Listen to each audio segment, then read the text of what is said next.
Welcome to America Reads Fun Learning Activities. We are college students who create learning activities for kids. Our fun activities are focused on reading, writing, and math. Thank you for joining us to learn today. This video is about the concept of volume. Volume is the amount of space in a 3D shape. It can be measured for any 3D object, and there are specific formulas for each shape. 3D shapes include the shapes cube, rectangular prism, pyramid, cone, and cylinder. It could be used for measuring how much water you need in a fishbowl, how much soup you can put in a cup, or how many cubes you could fit into a big cube. Volume can be measured in many different lengths. It could be in feet, inches, centimeters, meters, or yards. When solving for volume, each 3D shape uses its very own formula. The shape cylinder uses the formula V equals pi r squared times height. The shape cone uses the formula V equals pi r squared times height divided by 3.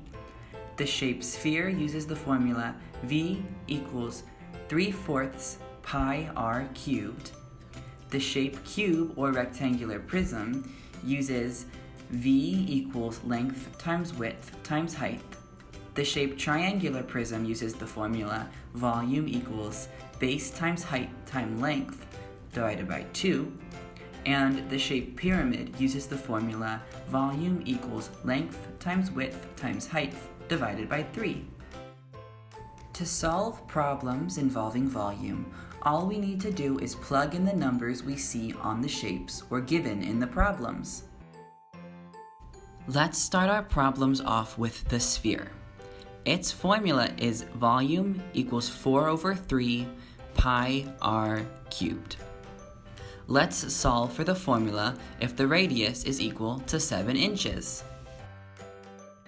If we plug 7 into our formula, it will look like this. Volume equals 4/3 pi 7 cubed. When we solve this problem, we solve it by using the order of operations. First, we do the exponent. Then, we multiply pi by 343. Then, we multiply 4/3 by 1077. We can see that our answer is 1,436 inches cubed.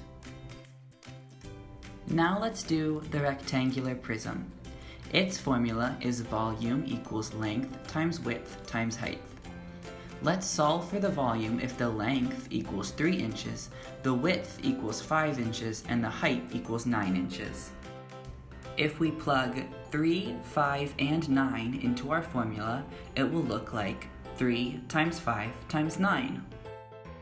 When we solve this formula by using the order of operations, we first multiply 3 and 5, and then 15 by 9.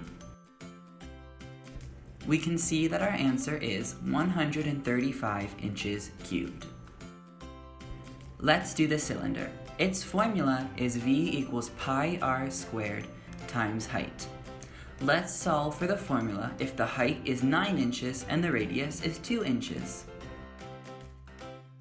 If we plug 2 and 9 into our formula, it will look like V equals pi times 2 to the second power times 9.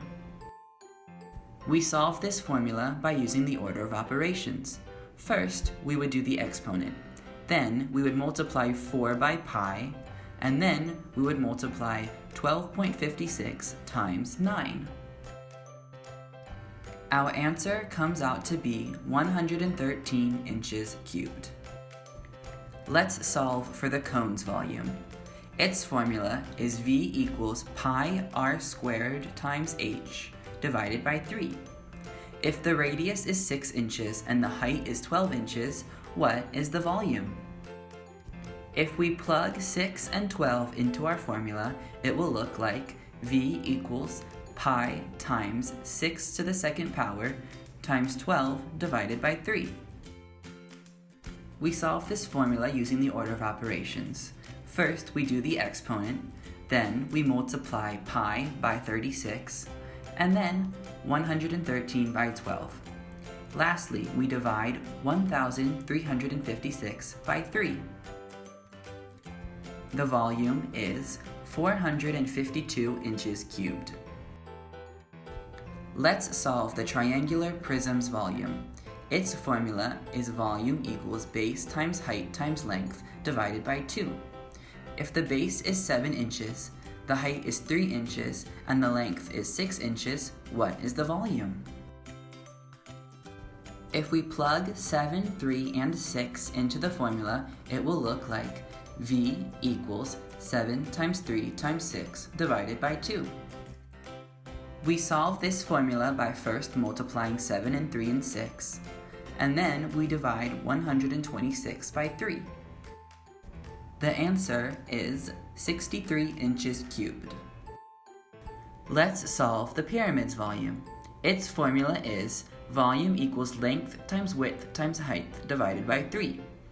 If the length is 4 inches, the height is 8 inches, and the width is 6 inches, what is the volume? If we plug 4, 6, and 8 into the formula, it will look like volume equals 4 times 6 times 8 divided by 3.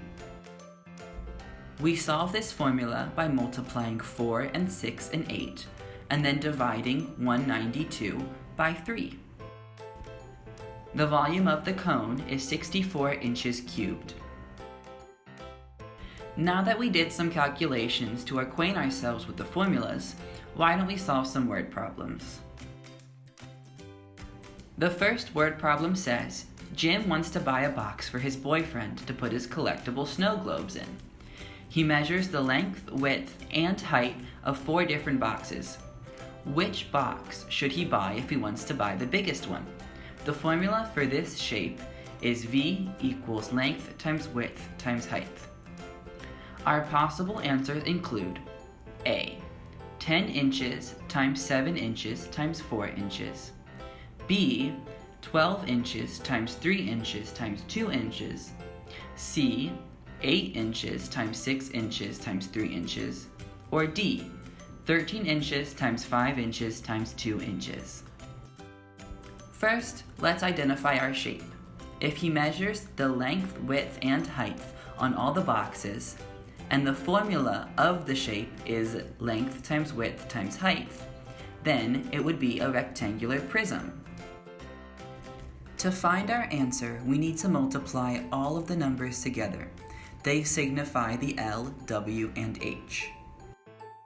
The answer to A is 280 inches cubed. The answer to B is 72 inches cubed. The answer to C is 144 inches cubed.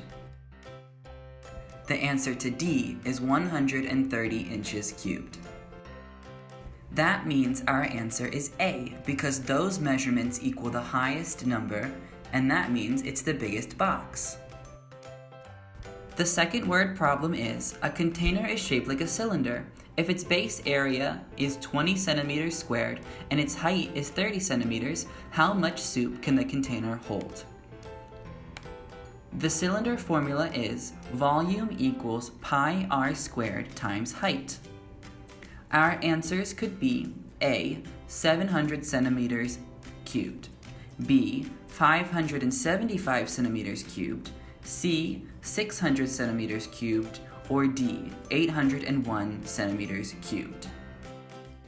To find our answer, we need to multiply 20, which is our base area, by 30.